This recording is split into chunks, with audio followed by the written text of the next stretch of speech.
Mbak, saya mau nanya, Iya, selain nama Allah Ar-Rahmani Rahim, kan sepasang ya. iya. Mbak tahu yang mana lagi coba? Ada Alakam, Aroshi, terus Pitungnya wedang ya? Nah,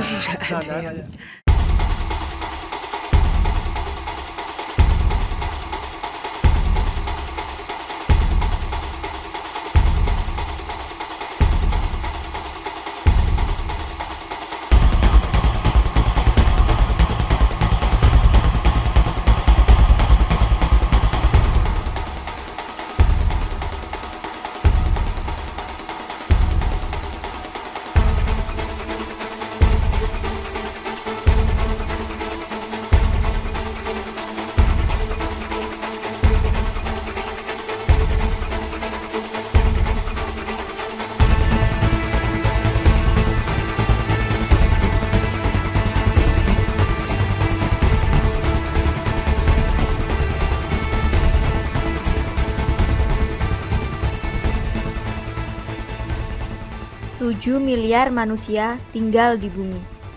Apa yang kita lakukan di sini? Berjalan-jalan, berlalu lalang, berdagang, berangkat, pulang, makan, tidur, atau berbuat kerusakan. Apa sebenarnya hakikat penciptaan manusia di bumi? Kita melihat banyak hal di bumi, mendengar banyak hal, berjalan di muka bumi, berinteraksi dengan orang lain, menyimpan data-data alam semesta itu ke dalam kepala kita, di otak kita. Kita juga dibekali wahyu oleh Allah Subhanahu wa taala, yaitu Al-Qur'an. Jadi, kita harus tahu tugas kita di muka bumi ini. di dalam surat kelima ayat 35 pada Al-Quran dikatakan, carilah jalan yang bisa menyampaikan kamu kepadanya. Wabtaghu ilaihi wasilah. Bagaimana kita bisa rindu dan bersemangat untuk kembali kepadanya? Langkah pertama yang harus kita lakukan adalah mengenali nama-nama Allah.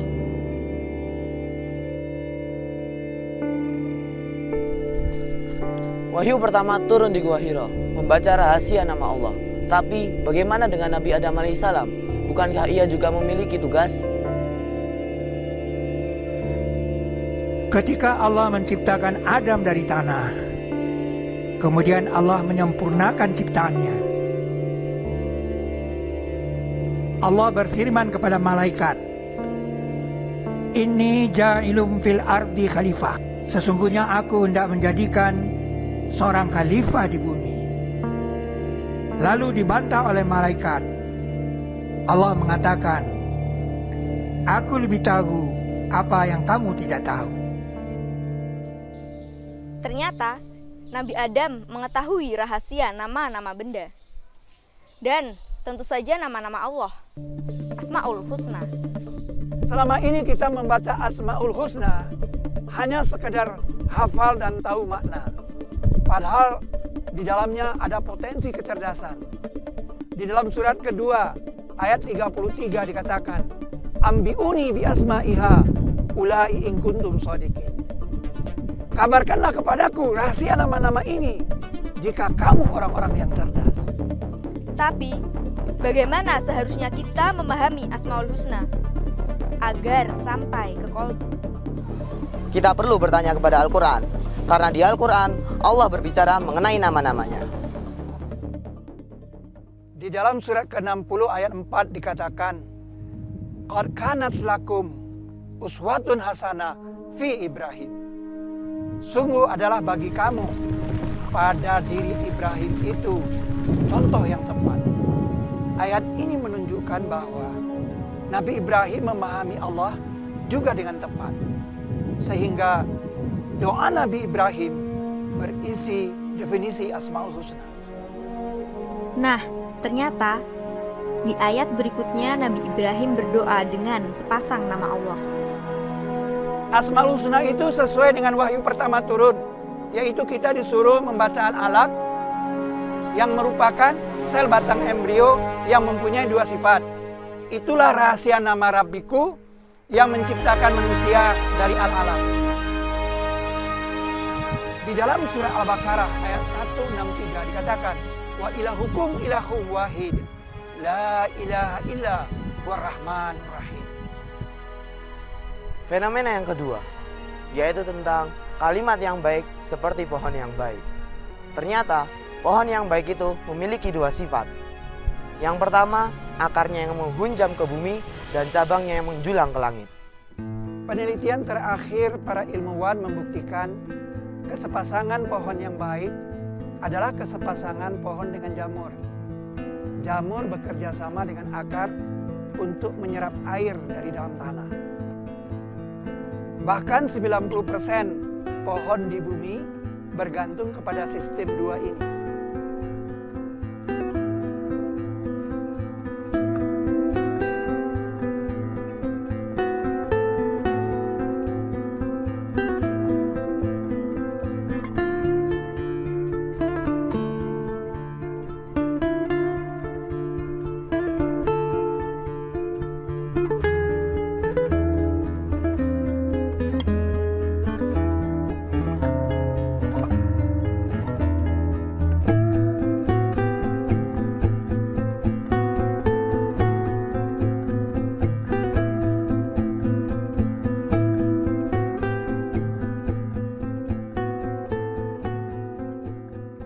Kalimat itu juga disebut pada surat kedua ayat 124 bahwa kepada Nabi Ibrahim diberikan kalimat. Dan pada surat kedua ayat 260 dikatakan bahwa kepada Nabi Ibrahim diajarkan Azizun Hakim.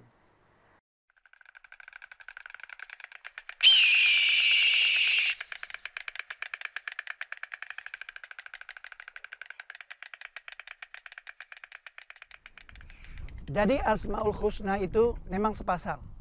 Adapun yang satu-satu itu adalah isman. Disebut pada Sahih Muslim, Inna lillahi tis'atan wa tis'ina isman. Sesungguhnya Allah mempunyai 99 nama. Bandingkan hadis itu dengan ayat Al-Quran.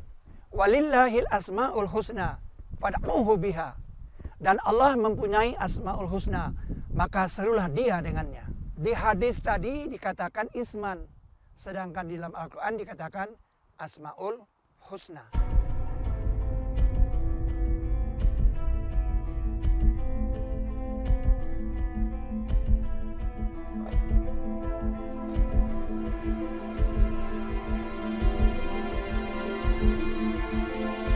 Dalam riset Asmaul Husna ini, Kiai Haji Fahmi Basya tidak sendirian.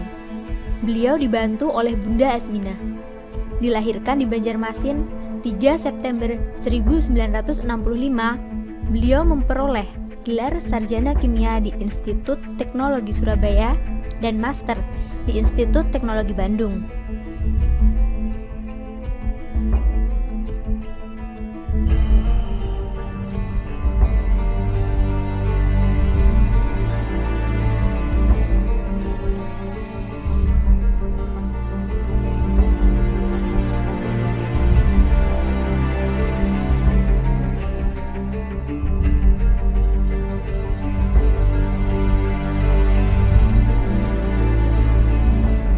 Sela-sela kesibukannya mengajar di Universitas Surabaya, Bunda Asminah mengelola kegiatan belajar Al-Quran dan As-Sunnah yang diberi nama Zikrulil Alamin. Suatu kepuasan dan kecerdasan apabila kita mengetahui sesuatu yang tepat. Ternyata di dalam Al-Quran, nama-nama Allah sering disepasangkan. Dan kami mulai menyusun nama-nama Allah itu dari Al-Quran. Di dalam Al-Quran ada 10 nabi yang menyebut nama-nama Allah. Contohnya, Nabi Ibrahim menyebut nama Allah Azizun Hakim. Nabi Sulaiman menyebut nama Allah Ghaniyun Karim. Nabi Musa menyebut nama Allah Ghaniyun Hamid. Fenomena ini perlu kita ketahui. Fenomena 10 nabi ini meyakinkan kepada kita bahwa Asmaul Husna memang sepasang, bukan satu-satu. Dan kita disuruh menyeru nama Allah dengan sepasang nama ini. Ternyata di dalam Al-Quran ada sekitar 391 pasang nama Allah. Asmaul Husna versi Al-Quran. Bisa kita renungkan di akhirat ketika dibaca kitab kita, ternyata tidak ada nama-nama Allah di situ. Apalah jadinya? Alangkah baiknya ketika kitab kita dibaca ada nama-nama Allah di sana. Apalagi nama-nama Allah itu sesuai dengan redaksional dari Al-Quran. Tentunya kita bisa tersenyum. Tidak banyak orang dapat menyimpan nama-nama Allah versi Al-Quran di dalam kitabnya. Kitabnya itu adalah memori yang setiap saat kita bisikkan. Oleh sebab itu di dalam Al-Quran dikatakan, ingatlah Allah banyak-banyak agar kamu mendapat kemenangan.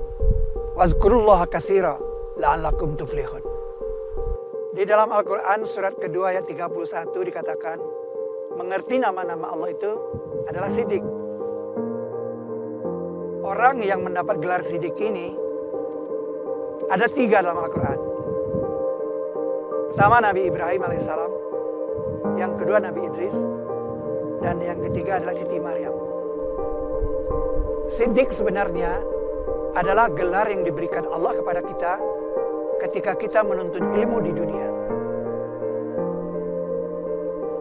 Di zaman Rasulullah ada satu orang sahabat yang dapat memahami peristiwa Isra Mi'raj, dan kemudian dia mendapat gelar As-Siddiq dari Rasulullah. Ini membuktikan bahwa As-Siddiq itu punya makna kecerdasan. Hanya orang-orang yang mempunyai kecerdasan yang mampu membenarkan peristiwa Isra Mi'raj yang spektakuler. Dalam kisah di Al-Quran, ada 10 nabi yang membawa nama Allah di Al-Quran. Nabi-nabi ini menyebut nama Allah secara sepasang. Al-Azizul Hakim,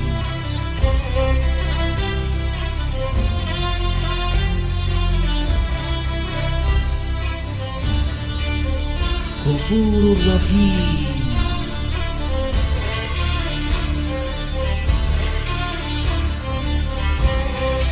Rahimun Wadud,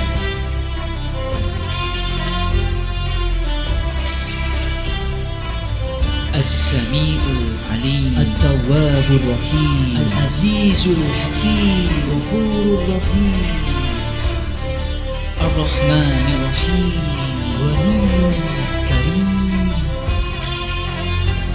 Ghafurur Rahim, Al-Alimul Hakim, Al-Wahidul Qahhar, Ghafurur Rahim, Al-Alimul Hakim, Al-Azizul Hakim,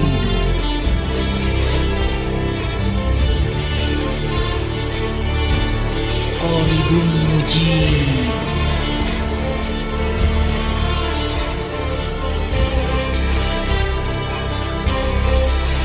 Ghaniyun Hamid.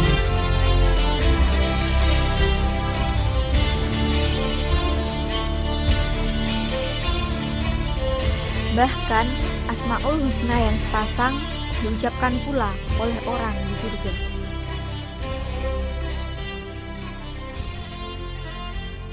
Kita diminta berdoa. Mari kita belajar fenomena doa dalam Al-Quran. Kata doa ada dalam Al-Quran. Kita disuruh berdoa hanya kepada Allah. Berdoa kepada selain Allah akan sia-sia. Di dalam surat ke-40 ayat 60 dikatakan, berdoalah kepadaku, niscaya aku mengabulkannya. Ud'uni astajib lakum. Doa juga perlu disertai dengan usaha. Doa juga diperagakan oleh Nabi Zakaria. Kisah-kisah lain yang menggunakan kata doa adalah kisah Nabi Musa, Nabi Nuh, serta orang di surga. Al-Barur Rahim.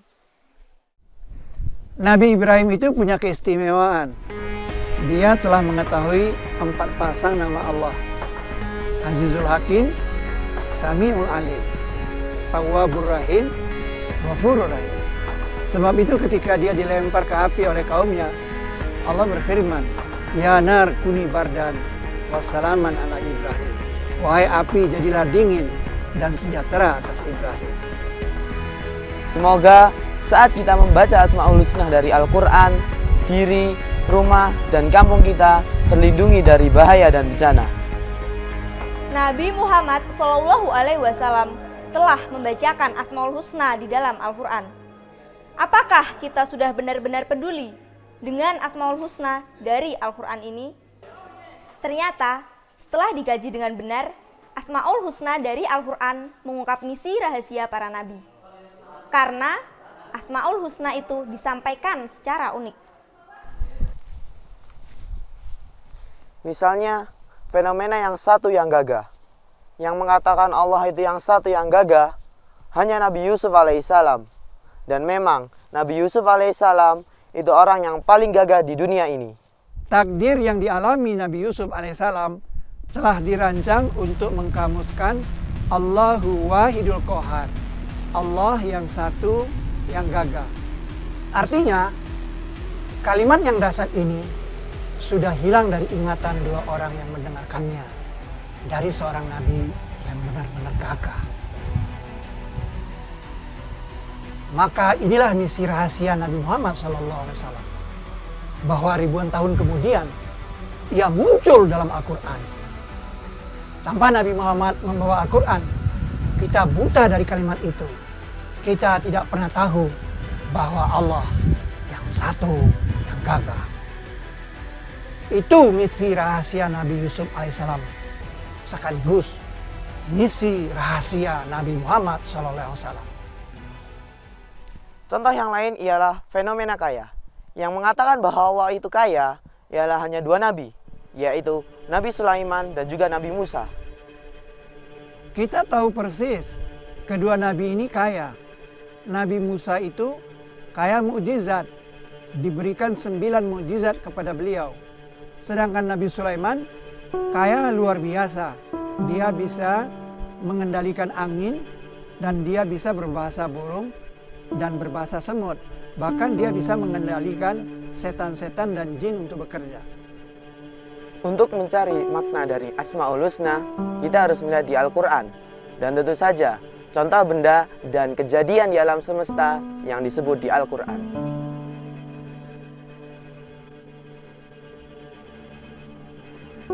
Al-Quran adalah sebaik-baik tafsir. Di Al-Quran ada tiap-tiap perumpamaan. Perumpamaan yang dimaksud adalah kamus kata. Pernahkah Anda membuka kamus? Berisi perumpamaan, bukan? Contohnya, saat kita memahami makna dari nama Allah, Al-Bari'ul Musawwir. Kata Al-Bari dalam Al-Quran maknanya melepaskan atau memerdekakan. Seperti ucapan Nabi Musa kepada Bani Israel ketika mereka baru saja dimerdekakan dari penjajahan Fir'aun. Bertobatlah kepada yang memerdekakan kamu. Fatubu ila bari'ikum.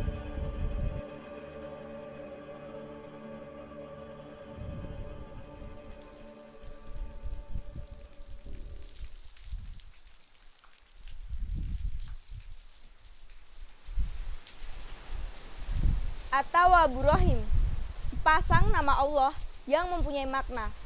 Allah, pemberi taubat yang maha teliti. Dan ketelitian Allah bukan hanya sebatas seberapa khusyuk sholat kita, tapi seberapa peduli kita pada saudara kita, seberapa berguna seorang muslim bagi lingkungannya.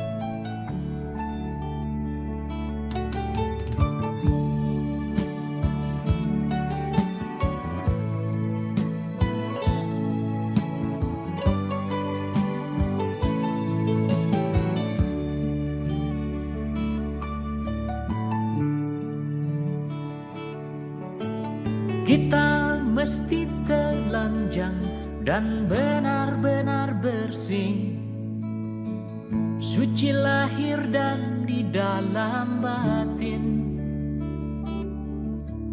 Tengoklah ke dalam sebelum bicara, singkirkan debu yang masih melekat. Oh, singkirkan debu yang masih melekat. Du-du-du-du-du. Du-du-du-du. Oh, oh, oh, oh, oh. Anugerah dan bencana adalah kehendaknya. Kita mesti tabah menjalani. Hanya cambuk kecil agar kita sadar, adalah Dia di atas segalanya. Oh, adalah Dia di atas segalanya. Perumpamaan orang yang berinfak di jalan Allah bagaikan biji yang menumbuhkan 7 cabang. Setiap cabang berisi 100 biji. Dan Allah menggandakan untuk siapa yang Dia kehendaki. Dan Allah wasiun alim, maha luas, maha mengetahui. Di ayat lain dikatakan, tidak infak yang kecil dan tidak yang besar. Dan tidak mereka melintas di sebuah lembah, melainkan kami tulis untuk mereka, agar Allah balas dengan apa yang Dia kehendaki. Serulah Allah dengan nama-nama sepasang yang disebut Asmaul Husna yang tertulis di Al-Quran sebagai salah satu usaha untuk mencari jalan kepadanya.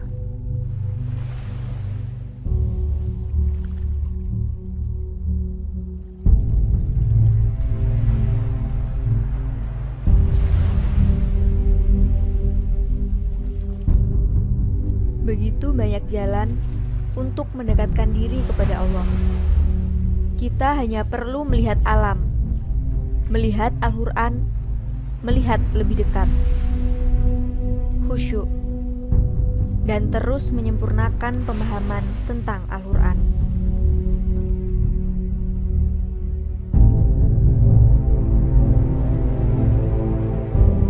Mungkin 391 pasang nama ini baru bagi kita. Tapi ilmu dan wawasan kita terus berkembang kan? Ada ilmu yang baru terungkap di masa depan.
Kata Al-Bari dalam Al-Quran maknanya melepas.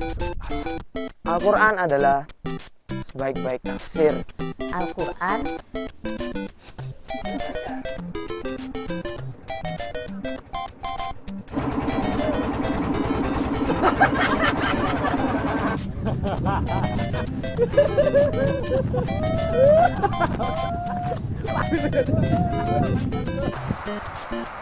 Action. Semoga saat kita membaca Tapi, bagaimana seharusnya kita memahami Asmaul Husna? Tinggal ngelumpuk nang kene bandane do ilang. Sifat itu.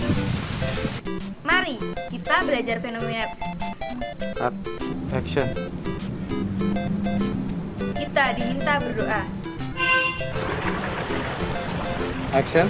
Ternyata tidak ada nama-nama Allah di dalamnya. Matanya Bunda kemana sih? Kan pakai sama lah. Kok katanya sudah kelihatan kawannya. Saksi Pak Fuad naik. Coba jangan terlalu cerewet. Ini mau direkam yang resmi. Siap.